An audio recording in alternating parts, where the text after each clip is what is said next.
कुछ नहीं था, वहाँ से मेरा सफ़र शुरू हुआ। जी। मेरे फ़ादर 3,000 रुपये महीना कमाते थे, वहाँ से मैंने एक बिज़नेस बनाया पूरा। फिर मैं यहाँ आ गया, फ़िल्में बनाई, एक्टिंग की। मम्मी ने क्या कहा जब नेशनल अवार्ड मिला? मम्मी बहुत खुश हुई थी। हाँ। तो मम्मी गई थी मेरे साथ जब हमें नेशनल अवार्ड मिला था, तो ओके। मम्मी मेरे साथ गई थी। हाँ। और उस समय मेरे मेरे फ़ादर को बहुत मिस किया। सबसे टफ़ जॉब मुझे लगता है राइटिंग, और सबसे थैंकलेस जॉब लगता है मुझे प्रोड्यूसिंग, और सबसे प्रिविलेज्ड जॉब लगता है एक्टिंग। हाँ।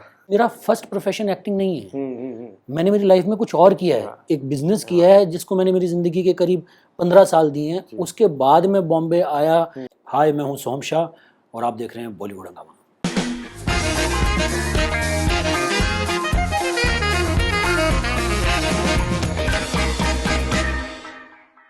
जब आपने तुम्बाड़ बनाए, थोड़े भी साल निकल जाते हैं, टेक्नोलॉजी बदल जाती है, लोगों की टेस्ट बदल जाती है, लोग इतना फॉरवर्ड कंटेंट देख रहे हैं, एआई आ गया है। आप ये सब ध्यान में रखेंगे कि अब जो ये एक प्रोड्यूसर का प्रेशर रहता है कि अब तो जो बनानी है ऐसे लेवल पे बनानी है टेक्नोलॉजी वाइज। आप इंटरेस्ट लेते हैं इसमें? मैं जब यहाँ आया था तो मुझे गूगल करना नहीं आता था, तो मैं टेक्नोलॉजी में थोड़ा पीछे हूँ। हाँ। पर मुझे लगता है कि लोग आपके पास होते हैं। जी। एआई आ गया है, पर मैंने तो यूज़ नहीं किया अभी तक। करेक्ट। मैं टेक सावी नहीं हूँ यार, मेरे को बहुत प्रॉब्लम आती है। आप गप्पे लड़ा लो, मुझे बहुत मज़ा आता है। आप चाय पी लो, पराठे खा लो, मुझे उसमें बहुत मज़ा आता है। पर आपको पता है कि आपके आसपास लोग हैं जो ये चीज़ें कर लेंगे। मेरा काम एआई टेक्नोलॉजी समझना नहीं है, अकॉर्डिंग टू मी। मेरा काम स्क्रिप्ट समझना है, करेक्ट। जो मुझे लगता है कि हम सबसे ज़्यादा लैग कर रहे हैं। मुझे कोहेरेंट कहानी सुनानी है, कि जैसे आप 70s 80s की फिल्में देखो, सलीम जावेद का काम देखो, बच्चन साहब की फिल्में देखो, स्टोरी कोहेरेंट थी। सबसे पहली चीज़ ये थी कि आप अतरंगी बना रहे हो नहीं बना रहे हो, इससे फ़र्क नहीं पड़ता, ऑडियंस को एक कहानी सुना रहे हो। मुझे लगता है कि आज के टाइम में जितना मटेरियल आ रहा है, मैं वो मिस करता हूँ कि कहानी कहीं की कहीं चली जाती है। आप कुछ नया करने के चक्कर में एक कोहेरेंट कहानी नहीं सुनाते हो। तो एज ए प्रोड्यूसर मेरी जॉब है कि स्क्रिप्ट मेरे लिए वो फाउंडेशन है। एआई क्या होगा, वीएफएक्स क्या होगा, ये सब फिगर आउट हो जाता है। ये सब हो जाएगा। ये सब फिगर आउट हो जाता है। मेन चीज़ है राइटर्स ढूंढना। और मुझे लगता है इस कंट्री में हमको राइटर्स की सबसे बड़ी स्ट्रगल है, क्योंकि अकॉर्डिंग टू मी राइटिंग एक क्राफ्ट है जिसमें दिल और दिमाग दोनों का मैच होना बहुत ज़रूरी है। सिर्फ आप दिल से लिख दोगे तो भी नहीं होगा। उसके बीट हैं कि आप आधे मिनट के लिए भी बोर नहीं होने चाहिए, तो इट्स अ गुड स्क्रिप्ट। तो मेरा एज ए प्रोड्यूसर जॉब है कि गुड स्क्रिप्ट ढूंढना, अच्छी कहानी ढूंढना, हो सके तो नई कहानी ढूंढना। एआई वीएफएक्स ये सब चीज़ें हो जाएंगी, मैं नहीं घुसता हूँ। Everyone wants to make that best project. That will be your brief to your team कि हम जो बनाएंगे सबसे बेस्ट होना चाहिए। नहीं, मेरी कभी भी ये ब्रीफ नहीं होती। मेरी ये होती है कि मज़ा आ रहा है क्या। हाँ। मतलब मेरे लिए, मैं वहाँ से फंक्शन कर रहा हूँ कि मैंने मेरी लाइफ में सब कुछ कर लिया है। मैं कुछ नहीं था, वहाँ से मेरा सफ़र शुरू हुआ। जी। मेरे फ़ादर 3,000 रुपये महीना कमाते थे, वहाँ से मैंने एक बिज़नेस बनाया पूरा। फिर मैं यहाँ आ गया, फ़िल्में बनाई, एक्टिंग की। मैं वो लड़का था जो कि 50 किलोमीटर कहीं दूर शूट हो रहा है तो मैं वहाँ चला जाऊँ। तो वहाँ से सब कुछ हो गया। भी मुझे अपने मज़े के लिए लाइफ जीनी है। तो मुझे बेस्ट फिल्म बने या वर्स्ट फिल्म बने उससे कम मैटर है।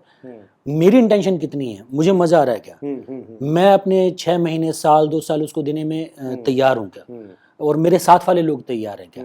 मेरे लिए वो ब्रीफ सबसे ज़्यादा ज़रूरी होती है। आपके प्रोडक्शन हाउस एक फिल्म बना रहा है, क्रेजी, क्या ये? जी। हाँ, उसके बारे में कुछ बताएंगे? काफ़ी कुछ लिखा है इंटरनेट पे, बट बेस्ट होगा आपसे सुनना। जैसे कि आपको पता है कि मैं थोड़ी सी अलग फिल्में बनाता हूँ, और ख़ासकर जब मैं प्रोड्यूस करता हूँ तो मैं ये चाहता हूँ कि कुछ नया लेके आऊँ। तो ये बड़ी अतरंगी फिल्म है, और पूरी फिल्म में एक ही कैरेक्टर है जो कार में चले जा रहा है और कहानी अनफोल्ड हुई जा रही है। और इसकी मतलब जो इसकी बॉडी है वो आपको लगेगी कि बहुत ही वेल क्राफ्ट हॉलीवुड की फिल्में जैसे होती हैं वैसी है, और इसकी जो सोल है वो उतनी ही इंडियन है।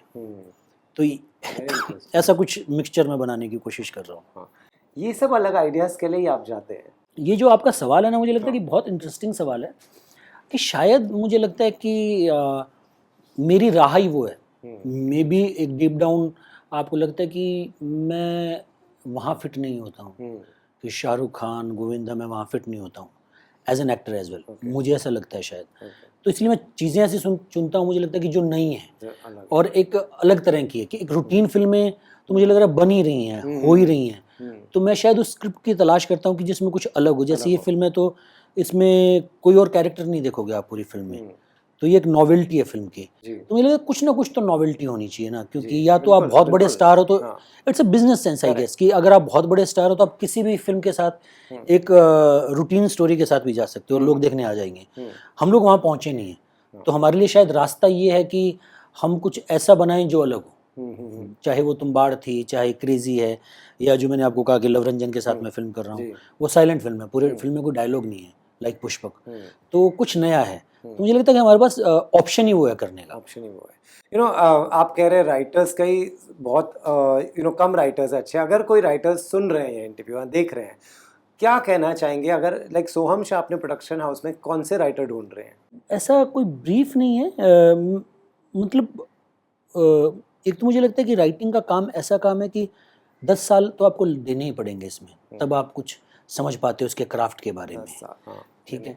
और मुझे तो ये लगता है कि फिल्म में आपकी कहानी जो है ना एकदम कोहेरेंट होनी बहुत ज़रूरी है। राइटर्स, अकॉर्डिंग टू मी, इस इंडस्ट्री का सबसे टफ जॉब है राइटिंग। राइटिंग एक्टिंग, डायरेक्शन ये मुझे इजी लगता है कि एक एक्टर का काम, मैं प्रोड्यूस भी करता हूँ, मुझे सबसे मतलब सबसे टफ जॉब मुझे लगता है राइटिंग, और सबसे थैंकलेस जॉब लगता है मुझे प्रोड्यूसिंग, और सबसे प्रिविलेज जॉब लगता है एक्टिंग। हाँ कि आपको एक स्क्रिप्ट मिलती है, आप 10-20 दिन उसमें कुछ काम करते हो, कुछ कैरेक्टर बनाते हो, जाके शूट कर देते हो, सब आपको हाथों पर रखते हैं कि अरे आए क्या, मेकअप हुआ क्या, हेयर हुआ क्या। राइटर बेचारा 2 साल लगा देता है, 1.5 साल लगा देता है। तो मुझे लगता है कि तो फिल्म में कोहेरेंस होनी चाहिए। दूसरा मुझे लगता है कि आज की डेट में ना, मेरी एक फ्रेंड से बात हो रही थी कि यार आपको क्यों लगता है कि राइटर्स नहीं है। मुझे लगता है राइटर्स के पास इतने ऑप्शंस हैं ना, हम इस जनरेशन में बहुत तेज़ी से भाग रहे हैं कि वो अच्छा काम कर रहा है, वो अच्छा काम कर रहा है, तो राइटर्स भी ना अपना डेडिकेटेड टाइम एक साथ 3 प्रोजेक्ट 4 प्रोजेक्ट कर रहे हैं। तो जैसे एक्टर्स के लिए एक टाइम पे, जैसे आमिर खान साहब ने किया था कि यार मैं एक टाइम पे एक फिल्म करूँगा, एक्टर्स के लिए मुझे लगता है फिर भी वो एक टाइम पर 2 या 3 फिल्में कर सकता है। राइटर्स के लिए बहुत टफ है, क्योंकि वो क्रिएट कर रहा है, वो ज़ीरो से शुरू कर रहा है, मतलब पेपर पे कुछ नहीं है, वहाँ से शुरू कर रहा है। तो मुझे लगता है कि वो एक डिस्ट्रैक्शन नहीं हो, तो बेटर काम हो पाएगा, और एक कोहेरेंट कहानी हो यार, दैट्स इनफ। आपने कहा प्रोडक्शन थैंकलेस जॉब है, वो क्यों थैंकलेस जॉब? अगर आप स्टूडियो नहीं हो, हाँ तो जो इंडी प्रोड्यूसर्स हैं उनके लिए तो स्ट्रगल ही है। ना हमारी फिल्में कोई जल्दी से लेता, हमें खुद ही बनानी पड़ती हैं, उनको बेचने में प्रॉब्लम आती है, बनाने में प्रॉब्लम आती है। लाइक अगर आप स्टूडियो हो तो आपको ऑन टेबल प्रॉफिट है। जी हाँ मैंने तुम्बाड़ बनाई, तो भी मैं जो फिल्म बना रहा हूँ वापस मैं ही बना रहा हूँ, क्रेजी। मैंने बहुत कोशिश की, किसी को समझ में ही नहीं आती। तुम्बाड़ भी उस समय हमने बहुत कोशिश की थी, किसी को समझ में नहीं आती। अगर आप कुछ भी नया करना चाहते हो, क्योंकि हर आदमी को स्टार्स चाहिए, और स्टूडियोज़ को स्टार्स मिल जाते हैं, और हमें तो एक्टिंग भी करनी है, प्रोड्यूस भी करना है। तो मुझे लगता है कि और क्या होता है, आप देखो ना कि आप मेरा इंटरव्यू ले रहे हो, मैं एक्टर हूँ, आप डायरेक्टर का इंटरव्यू ले लोगे, कौन प्रोड्यूसर का इंटरव्यू कौन लेता है? वो इक्वल पार्टनर है अकॉर्डिंग टू मी। अगर डायरेक्टर बाप है तो वो माँ है, और वो माँ है तो वो बाप है, पर हम वो तवज्जो देते नहीं है। मतलब मैं नहीं कह रहा कि ये स्टूडियोज़ के लिए लागू होता है, पर जो इंडी प्रोड्यूसर्स हैं, कि जैसे गुनीत मोंगा है, मैंने उनका स्ट्रगल देखा है, अब जाकर उन्होंने मिला है, उनको ऑस्कर मिला है। मुझे पता है कि वो जाती थी फेस्टिवल्स में, कितना स्ट्रगल कर रही हैं, हॉस्टल में रह रही हैं, कितने पैसे बचा के, उन्होंने कितने लोगों को मौका दिया है, विकी कौशल, नवाज। तो मैंने उनका स्ट्रगल बहुत नज़दीक से देखा है कि पैसे नहीं है पर पैशन है, फिल्म बनानी है। तो और आखिर जाके ऑस्कर मिल जाता है, आखिर जाके फिर ऑस्कर मिल जाता है। पर मुझे लगता है बहुत ही थैंकलेस जॉब है प्रोड्यूस करना, क्योंकि एक तो ये है ना कि आपको बहुत सबको मिलाकर चलना पड़ेगा। डायरेक्टर की आप सुनोगे, एक्टर की आप सुनोगे, राइटर की आप सुनोगे, सिनेमेटोग्राफर की आप सुनोगे, आपकी कोई नहीं सुनेगा अगर आप इंडी प्रोड्यूसर हो। अगर आप स्टूडियो, तो बात अलग है। कहते हैं बिजनेस चेंज हो गया है आजकल, प्रोड्यूस करने अगर अच्छी फिल्म बनी, टेबल पे ही प्रॉफिट हो जाता है, ओटीटी आधे पैसे दे देता है। क्या व्यू है आपका? वो होता था, अभी मुझे लगता है खत्म हो गया है। ये 18-19 में एक ऐसा मुझे लगता है टाइम आया था कि जब आप प्रोजेक्ट आपने अनाउंस किया है, टेबल प्रॉफिट है, क्योंकि ओटीटी बहुत अग्रेसिव था तब, कि हर फिल्म के राइट्स बिक रहे हैं, अच्छे भाव में राइट्स बिक रहे हैं, मतलब उन राइट्स में आपका पीएनए भी आ जाता था। और अभी सिनेरियो चेंज हो गया, मुझे लगता है कि थोड़ा टफ टाइम से गुजर रही है इंडस्ट्री। ये इंडस्ट्री में और भी काफ़ी चीज़ें हैं जो आप बेसिकली डिस्ट्रैक्शंस कितने हैं। आपको अपना इंस्टाग्राम चलाना है, आपको अपने लुक्स रखने हैं, आपको जिम जाना है, ये एक डिस्ट्रैक्शन है या ये यू टेक इट, ये मेरे जॉब का पार्ट है? मतलब इट्स योर चॉइस। लाइक मैं सोशल मीडिया कम यूज़ करता हूँ। ओके। वो मेरी कॉल है। मुझे लगता है कि मेरा ROI उतना अच्छा नहीं है, रिटर्न ऑफ इन्वेस्टमेंट मेरा उतना अच्छा नहीं है सोशल मीडिया पे, क्योंकि ये मेरे अंदर से आता नहीं है। ओके। तो मैं बहुत कम सोशल मीडिया करता हूँ, बहुत कम एक्टिव रहता हूँ। तो वो अपनी अपनी कॉल है, किसी के लिए क्या वर्क करता है। मतलब मेरे लिए ये वर्क करता है, डेफिनेटली जिम तो जाना चाहिए। इट्स नॉट अबाउट कि आप कि दिखाने की बॉडी बनाओ, पर वो ज़रूरी है मुझे लगता है। पर मैं मेरा टाइम बहुत ज़्यादा सोशल मीडिया में डालने के बजाय अपना स्क्रिप्ट पढ़ना या कोई फिल्म देखना या अपने एक्टिंग स्किल्स पे काम करना, मुझे लगता है कि मेरे लिए वो ज़रूरी है। तो मुझे लगता है ये बहुत ही पर्सनल कॉल है, किसी के लिए क्या वर्क करता है। आप छोटे शहर से आते हैं, आप मुंबई आते हैं, आपके पास जब अपने शहर से या दोस्त सब आते होंगे, हाउ डू यू आइडेंटिफाई कि इसको मैं अपने साथ रखूँगा, he has the right calling, he has the, हमारा आइडियोलॉजी मैच होती है, हमारा वर्किंग स्टाइल मैच होता है, लेकिन क्योंकि यहाँ तो सबको आना है, सब सोचेंगे कि सोहम आए चले जाओ। नहीं, ऐसा कुछ नहीं है। मतलब मेरे लिए शायद ये प्रिविलेज है कि मैं मेरा होम टाउन जाता रहता हूँ, श्री गंगानगर। तो मैं लोगों के टच में रहता हूँ। तो जो मेरे दोस्त हैं वो मुझे आज भी वैसा ही समझते हैं, कॉल कर लेते हैं, कभी भी आना हो तो आ जाते हैं। मैं बहुत ही थोड़ा सा सोशल आदमी हूँ नहीं, मेरे लिमिटेड ही दोस्त हैं। मुझे लगता है मैं एंटी सोशल आदमी हूँ। तो मैं सोशली थोड़ा सा ऑकवर्ड होता हूँ। तो मेरे जो पुराने दोस्त हैं उतने ही हैं, वो ज़्यादा बड़े भी नहीं हैं। और तो वो उनको कभी भी अलाउ हो, कभी भी कॉल करें, कभी भी वो लोग फैसिनेटेड हैं आपके जॉब से, फिल्म इंडस्ट्री से, आपने तुम्बाड़ बनाई, इतनी बड़ी फिल्म बन गई, वो लोग फैसिनेटेड हैं? वो बिल्कुल भी फैसिनेटेड नहीं है। उनके लिए सलमान खान, शाहरुख खान से नीचे अगर आप कुछ बने तो आप कुछ नहीं बने। तो वो वैसे लोग हैं। तो उनको लगता है क्या फिल्में बना रहा है यार, कि कैसी फिल्में हैं, कौन देखेगा। कि मैंने आपको पता नहीं किस्सा सुनाया था नहीं, कि तुम्बाड़ हमने जब बनाई तो वेनिस में प्रीमियर हुई फिल्म, और मैं आदर्श बेटे की तरह मेरी माँ को साथ में लेके गया, पूरी फैमिली हम गए। और मेरी माँ स्क्रीनिंग में सो गई।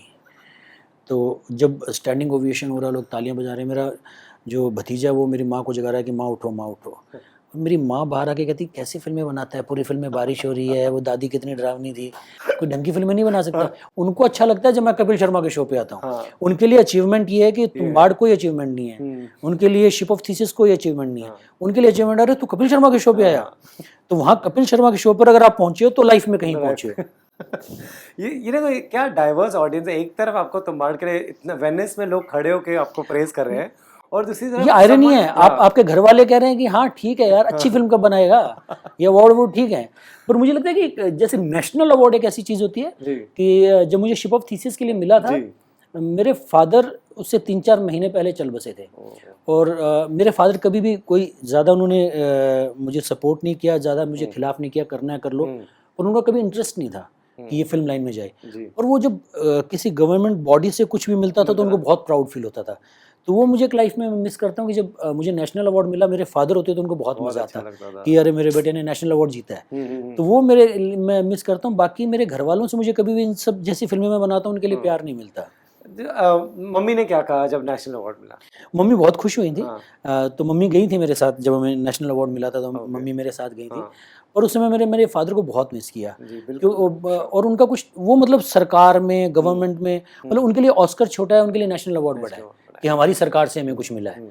तो उनके लिए वो है। बिल्कुल। बट आप भी जानते हैं जब आपको मिला होगा, he must be watching and blessing. या डेफिनेटली उनकी ब्लेसिंग ही है यार, कि गंगानगर का एक लड़का जिसने कोई मतलब 7 पुश्तों में जो फिल्म लाइन में कोई हमारे यहाँ आया नहीं, कोई गॉडफादर नहीं। लाइक मुझे अभी मैं सोचता हूँ तो बहुत ही मैजिकल जर्नी लगती है। बिल्कुल। कि और आप देखें तो मेरा फर्स्ट प्रोफेशन एक्टिंग नहीं है। मैंने मेरी लाइफ में कुछ और किया है, एक बिजनेस किया है जिसको मैंने मेरी ज़िंदगी के करीब 15 साल दिए हैं। उसके बाद मैं बॉम्बे आया, मैंने फिल्में बनाई, मैंने एक्टिंग सीखा। मेरा कोई एक्सपोजर नहीं है, ना मैंने NSD किया, ना मैंने थिएटर किया, ना मैंने FTI किया। मैं स्कूल में स्टेज पे चढ़ने से डरता था, मेरी टांगें कांपती थी। मैं स्कूल में मैंने कभी कोई प्ले नहीं किया, कुछ भी नहीं किया। मेरा 0 अंडा एक्सपोजर था एक्टिंग को लेके, बस एक चाह थी कि फिल्में बनानी है। तो मुझे लगता है ये कितनी मैजिकल जर्नी है कि आप गंगानगर से एक ड्रीम करते हो, आपका लाइफ का फर्स्ट प्रोफेशन, फर्स्ट जॉब ये नहीं है, आपने प्रोफेशनली एक्टिंग सीखी नहीं है, उसके बावजूद आप यहाँ आकर फिल्में भी बना लेते हो। शिप ऑफ थीसिस बनाई, तुम्बाड़ बनाई। तो मुझे लगता है ऊपर वाले की बहुत कृपा रही। जी, ये अगर आप बहुत अच्छा एग्जाम्पल हो आप कितने लोगों के लिए, तो अगर कोई इंटरव्यू देख रहा है, कोई किसी को कोई भी शहर में इंटरव्यू देख रहा है और एक्टर बनना चाहता है, क्या कहोगे आप उन्हें? ये बहुत टफ जॉब है, मैं ये कहूँगा। और मतलब मैंने जो मेरी लाइफ से सीखा है, क्योंकि जब मैं यहाँ आया था तो मैं मेरे घर वालों को ये कह कर आया था कि मैं 2 साल में नहीं बना तो वापस आ जाऊँगा, और यही दिमाग में हुआ करता था। मुझे लगता है जितने नए लोग आते हैं उनका यही कमिटमेंट होता है कि मैं 6 महीने में वापस आ जाऊँगा, एक ट्राई कर लेने दो, 1 साल में आ जाऊँगा, 2 साल में आ जाऊँगा। मुझे लगता है ऐसा कुछ होता नहीं है। Either you have to commit it और छोड़ दो कि मुझे यही करना है लाइफ में। तो मुझे लगता है अगर आपने ठान लिए कि मुझे यही करना है, तो जहाँ चाह वहीं राह, तो राहें बन जाएंगी। और अभी तो बहुत सारा काम हो रहा है, OTT पे इतना काम हो रहा है, फिल्में बन रही हैं। तो मुझे लगता है कि आपको सीखना चाहिए क्राफ्ट, एक्टिंग, और कमिट करना चाहिए। मुंबई में सर्वाइव होने की क्या टिप देंगे आप उन्हें? मैं एक ही टिप दूंगा खासकर यंगस्टर्स को, कि आपका बॉयफ्रेंड हो फ़र्क नहीं पड़ता, गर्लफ्रेंड हो फ़र्क नहीं पड़ता, लवर हो फ़र्क नहीं पड़ता। एक ही चीज़ चाहिए बॉम्बे में, मुझे लगता है कि एक अच्छा दोस्त होना बहुत ज़रूरी है इस शहर में, क्योंकि ये शहर में अजीब सा एक आइसोलेशन है। अगर आपके पास 1 या 2 अच्छे दोस्त हैं ना, तो आप सर्वाइव कर जाएंगे। मुझे लगता है बहुत सारे लोगों की गाड़ियाँ इसीलिए निकली हैं कि उनके आसपास लोग थे, दोस्त थे, कि जो संभाल लेते थे, यार हो जाएगा। एक इतनी ही किरण चाहिए होती है, वो कहते हैं यार हो जाएगा रोहित, 6 महीने रुक, हो जाएगा। फिर 6 महीने में कुछ बदलता है, फिर कुछ बदलता है, फिर चीज़ें चेंज हो जाती हैं। जानना चाहूँगा, अगर आप गंगानगर जाते हो आज कल, जो भी आपका डे वहाँ कैसा रहता है, क्या करते हो आप? मैं कुछ नहीं करता हूँ यार, मैं बिजनेस करता हूँ मेरा अभी भी, क्योंकि मेरा प्रोडक्शन हाउस मेरे उस बिजनेस से चलता है। अच्छा। यहाँ के लोग मुझे पैसे नहीं देते, तो मैं वहाँ जाता हूँ। मेरा एक टाउनशिप का काम है, रियल एस्टेट का, तो वो मैं हैंडल करता हूँ। और उस काम से जाता हूँ, कुछ टाइम अपने घर वालों के साथ स्पेंड करता हूँ और वापस आ जाता हूँ। दोस्तों के साथ कहाँ जाते हैं, क्या करते हैं? वो हम जाते हैं यार, वहाँ ढाबे हैं, तो वहाँ मतलब एक नेशनल ढाबा है, उसका खाना बड़ा मज़ेदार है। एक पेगोडा करके होटल है हमारे यहाँ, तो उसका जो पनीर पसंदा और मिस्सी रोटी का कॉम्बिनेशन है, पूरे इंडिया में आपको नहीं मिलेगा। तो कुछ कुछ जगह हैं हमारे, एक आइसक्रीम पार्लर है, तो हम वहाँ टाइम स्पेंड करते हैं। वो यहाँ आ जाते हैं, मेरे ऑफिस आ जाते हैं, मैं उनके पास चला जाता हूँ, तो फिर वो पुरानी बातें चालू होती हैं कि क्या सुनते हो, क्या करते हो। ये जो 4-5 आपके दोस्त हैं जिनके साथ आप जाते हैं, उनका क्या इम्प्रेशन है फिल्म इंडस्ट्री का?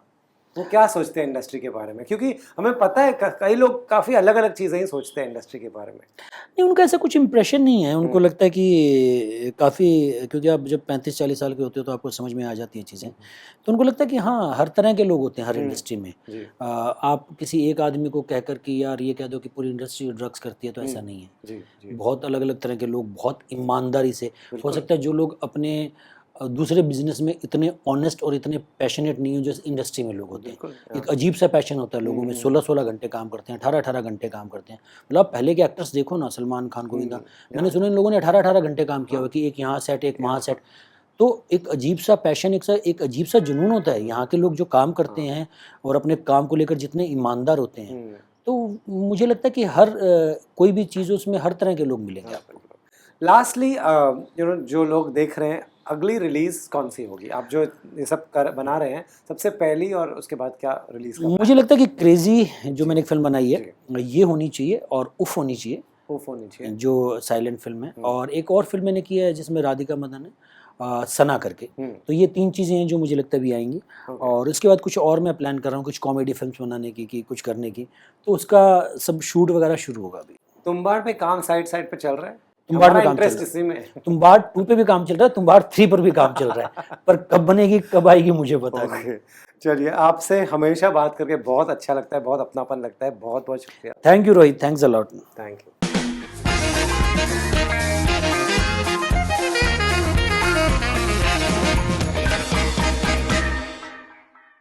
हाय, मैं हूँ सोहम शाह और आप देख रहे हैं बॉलीवुड हंगामा।